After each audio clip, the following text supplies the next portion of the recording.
21h30, Madame, Monsieur, bonsoir. Bienvenue dans le journal, dont voici les titres. Au cours de sa réunion hebdomadaire, le Conseil des ministres adopte un ensemble de projets de loi et de décrets.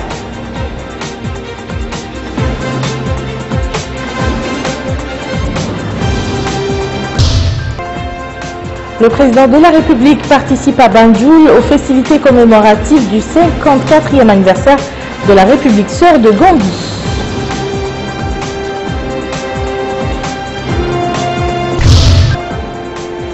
Le Centre national d'oncologie joue un rôle de premier plan dans le traitement des malades du cancer et contribue à limiter les évacuations vers l'étranger. Merci, Madame, Monsieur, de vous joindre à nous. Le Conseil des ministres s'est réuni aujourd'hui sous la présidence de Monsieur Mohamed Ould Abdelaziz, président de la République. Le Conseil a examiné et adopté les projets de décret suivants.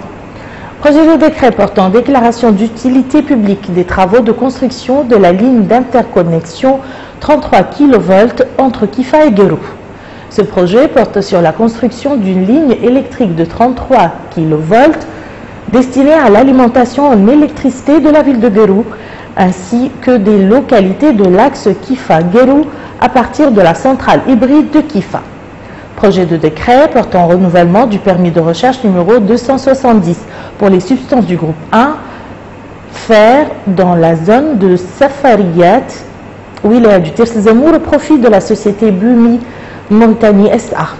Projet de décret portant renouvellement du permis de recherche numéro 280 pour les substances du groupe 4 uranium dans la zone de Tverchaye, wilaya de Dakhlet Nouadhibou et de l'Inchiri au profit de la société BSA, société anonyme. Projet de décret portant renouvellement du permis de recherche numéro 378 pour les substances du groupe 4 uranium dans la zone de Ouad Belgerdan, wilaya du Tirsezamour au profit de la société ID Géoservice, société anonyme. Projet de décret portant renouvellement du permis de recherche numéro 407 pour les substances du groupe 4 uranium dans la zone de Ouad l'Archeb, wilaya du Tirsezamour au profit de la société Makoba TP. Projet de décret portant renouvellement du permis de recherche numéro 564 pour les substances du groupe 4 uranium dans la zone de Ain Sdr, wilaya du Tirsezamour au profit de la société Aura Energy Limited. Projet de décret portant renouvellement du permis de recherche numéro 849 pour les substances du groupe 5 phosphate dans la zone de Makama, wilaya du Gorgor et du Brakna au profit de la société Bumi Mauritanie, société anonyme. Projet de décret portant renouvellement du permis de recherche numéro 850 pour les substances du groupe 5 phosphate dans la zone de Bababé, wilaya du Brakna au profit de la société Bumi Mauritanie SA. Projet de décret portant renouvellement du permis de recherche numéro 1164 pour les substances du groupe 2, or et substances connexes dans la zone de Hdaïbetbel, wilaya de l'Inchiri au profit de la société Drac Resources Limited. Projet de décret portant nomination des membres du conseil d'administration du centre hospitalier de l'Amitié. Projet de décret portant création d'une société dénommée Société Mauritanienne de Produits Laitiers, SMPL. Cette société débutera la première phase de son activité à Nema, au Houd Charri, dans les prochains mois. Projet de décret portant nomination du président et des membres du conseil d'administration de l'Institut supérieur de la comptabilité et d'administration des entreprises. Le ministre des Affaires étrangères et de la coopération a présenté une communication relative à la situation internationale. Le ministre de l'Intérieur et de la décentralisation a présenté une communication relative à la situation intérieure. Le ministre de l'Hydraulique et de l'Assainissement a présenté une communication relative à l'état d'avancement des projets Celiba Bigouraï et Aftout Shargi. La communication rend compte de l'état d'avancement de ces deux importants projets et de certaines contraintes liées à leur exécution.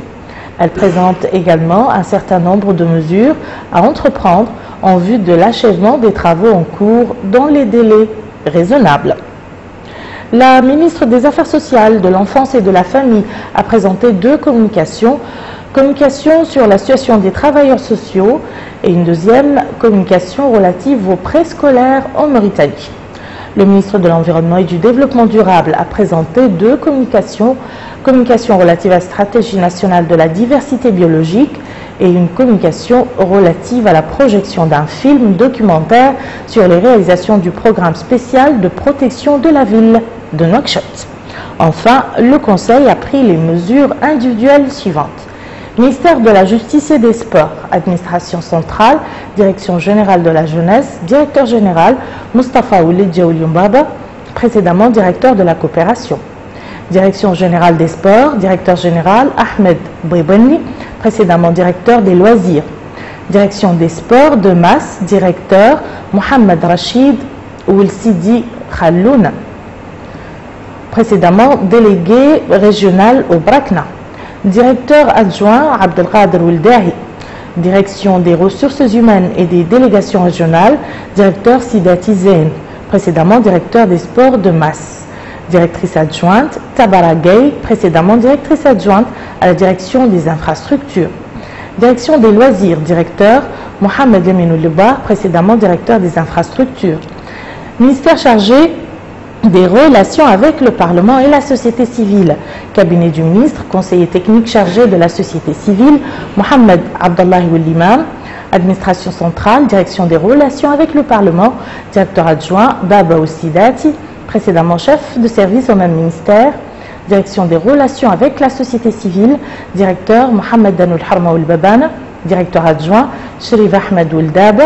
Direction de la presse électronique, directeur Ahmed Mohamedou, précédemment directeur adjoint au même ministère, et directrice adjointe Aminatoun Mohamed, précédemment chef de service au même ministère.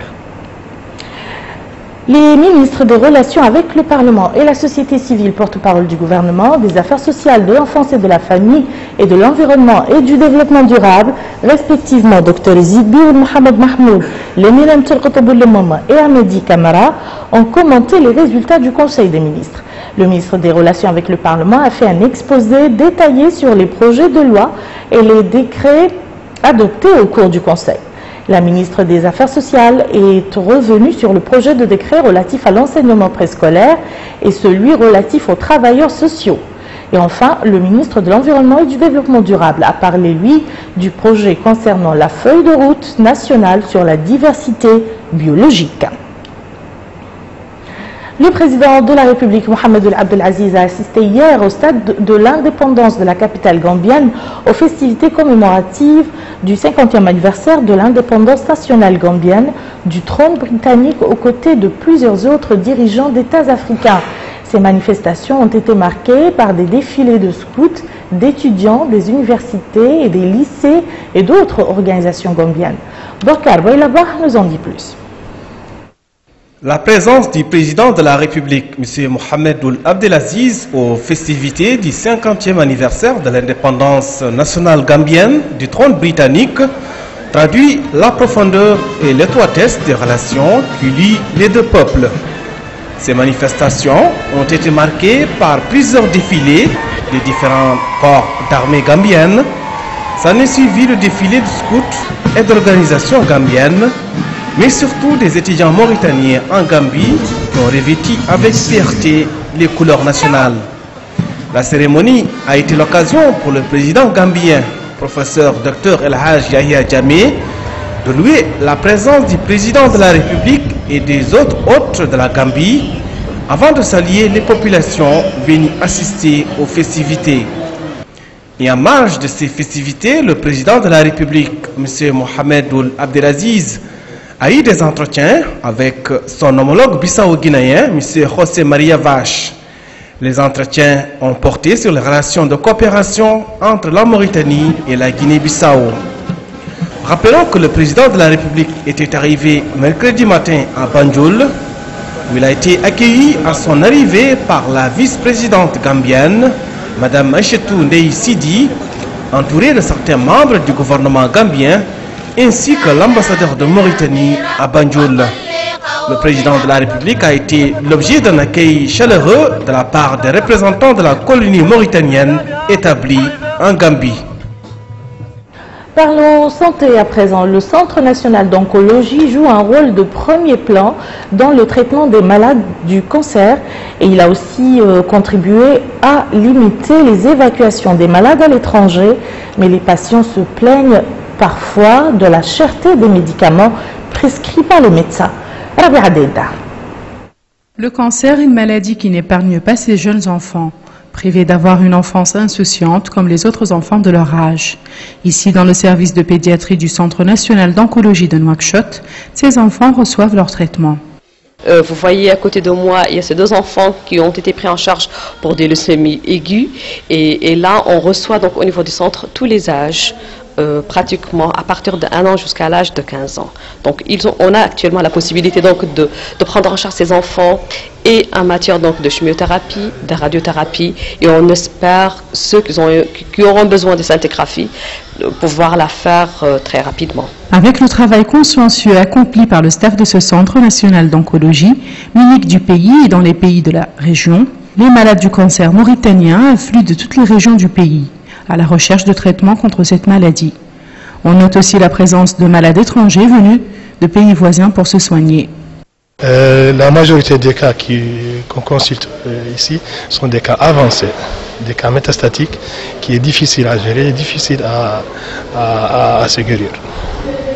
Donc, il faut faire une sensibilisation de la population pour le dépistage, surtout du cancer du col utérin et du cancer du sein. Puisque ces cancers, si on les diagnostique précoce, la guérison est parfaite à 100%. Le Centre d'oncologie nationale a permis la diminution du taux de malades évacués à l'étranger grâce à une bonne prise en charge des malades au niveau de cette structure sanitaire. Malgré la prise en charge gratuite à tous les citoyens pris en charge par la CNAM ainsi qu'aux malades indigents à hauteur de 50% des frais de soins, les malades continuent de réclamer un meilleur accompagnement. Cette femme nous confie que les médecins veulent soigner les malades, mais que parfois ils prescrivent des médicaments qu'ils n'arrivent pas à trouver sur le marché. Elle demande aux autorités concernées d'autoriser les pharmacies à vendre ces médicaments. Cette autre femme nous avoue avoir acheté un médicament à 3 000 ouguiyas qui se trouve sur le marché à 100 000 ouguiyas, mais que grâce à l'assurance CNAM, elle se procure son traitement à moindre prix. Le docteur Moussa Oulsebeta nous confirme que pour traiter un cancer, ils prennent beaucoup de précautions afin que les zones saines ne reçoivent pas des radiations. Ici, pour cette patiente souffrant d'un cancer buccal, il oriente les radiations uniquement sur les zones atteintes. Notons que ce Centre national d'oncologie est construit selon les normes internationales en vigueur afin que les radiations ne filtrent pas à l'extérieur. Et dans le cadre de la promotion d'un enseignement de qualité, les pouvoirs publics ont mis en place des établissements d'excellence. Les 2 lycées d'excellence que compte la ville de Nouakchott accueillent les meilleurs élèves qui ont eu à passer avec brio le concours d'entrée en 6e. Abdul Adamaba. Ces jeunes élèves, profitant de ces quelques moments de récréation au niveau du lycée d'excellence, font partie de la crème de l'école mauritanienne. Le lycée d'excellence numéro 1 a été mis sur pied en 2009 par les pouvoirs publics en vue de renforcer et encourager les élèves à embrasser les filières scientifiques et accéder à un enseignement de qualité. Cette école de 16 classes dont l'accès se fait par voie de concours est composée d'un collège et d'un lycée qui compte 453 élèves encadrés par 38 professeurs. La composante féminine y est représentée à hauteur de 35%. Le superviseur de cet établissement est revenu sur l'état de ce lycée d'excellence. Il a ainsi évoqué les résultats obtenus tout en justifiant le bon taux de réussite au niveau de ce lycée. Créé en 2010, le lycée d'excellence numéro 2 situé au niveau d'Arafat compte 227 élèves qui sont répartis dans les 8 unités pédagogiques que compte cette école. Les femmes composent 22% de l'effectif de cet établissement qui dispose de 17 professeurs chargés de mener à bien les enseignements. En 2010, c'était les 5e et les 6e. C'était des classes sélectionnées. Et en 2011, ils ont fait le concours. Il y a le concours des 5e. Après, à chaque année, le pourcentage des admis, c'était 100%. C'est pour cela que le président de la République a décoré le lycée. On a nos élèves qui sont, la plupart de nos élèves sont à l'extérieur. Les élèves qui sont admis au baccalauréat sont à l'extérieur. Et quand ils viennent à l'extérieur, on voit que leurs camarades, on voit que ces élèves ont un grand niveau. Il est composé de 9 salles de classe qui sont réparties dans les 3 blocs au niveau de l'enceinte de cette école. En plus d'une salle d'informatique, d'un laboratoire et d'une bibliothèque.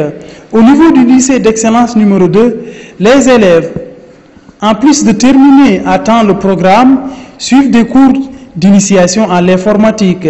Pour accéder à cet établissement, il faut nécessairement être admis au concours organisé. Par ailleurs, pour qu'un élève puisse continuer à fréquenter ce lycée, il doit nécessairement avoir une moyenne annuelle de 12 sur 20 pour les collégiens et 11 sur 20 pour les lycéens. Tandis que les professeurs qui veulent intégrer cette école sont soumis à des critères de recrutement rigoureux, dont l'engagement et une expérience avérée dans le domaine de l'enseignement d'au moins 6 années. Les professeurs qui ont tour à tour réagi ont mis l'accent sur les enseignements qui sont offerts au sein de ce lycée.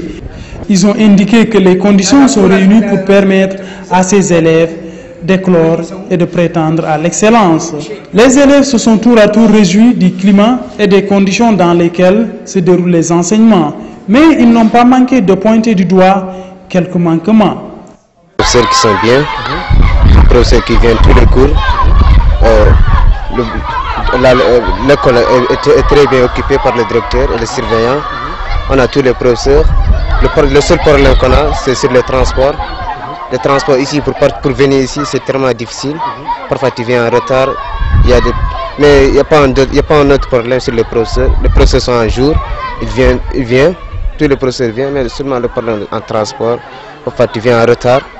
À l'image de ces 2 établissements, l'école est un creuset de savoir, d'où la nécessité de mettre tous les moyens nécessaires afin de permettre à ces jeunes talents d'éclore et être aptes à servir la nation sans rien attendre en retour. Et pour s'assurer du bon fonctionnement des structures éducatives et sanitaires, le wali de Dakhla Nouadhibou, Mohamed Valul Ahmed Dioura, a visité aujourd'hui les collèges 1 et 2 de Nouadhibou. Sur place, le wali s'est enquis du déroulement des travaux d'extension en cours dans les 2 établissements éducatifs et les difficultés auxquelles le personnel enseignant fait face. Auparavant, le wali s'est rendu dans le dispensaire 2 et le centre de protection maternelle et infantile, relevant de la commune de Nouadhibou. Là aussi, le wali a été édifié sur la situation des ressources humaines, la qualité des services dispensés et l'état des équipements. Ainsi donc prend fin cette édition. Je vous en rappelle les principales informations.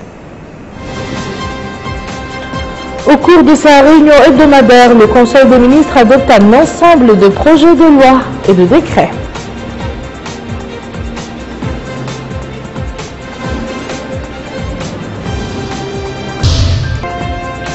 Le président de la République participe à Banjul aux festivités commémoratives du 50e anniversaire de la République Sir de Gambie.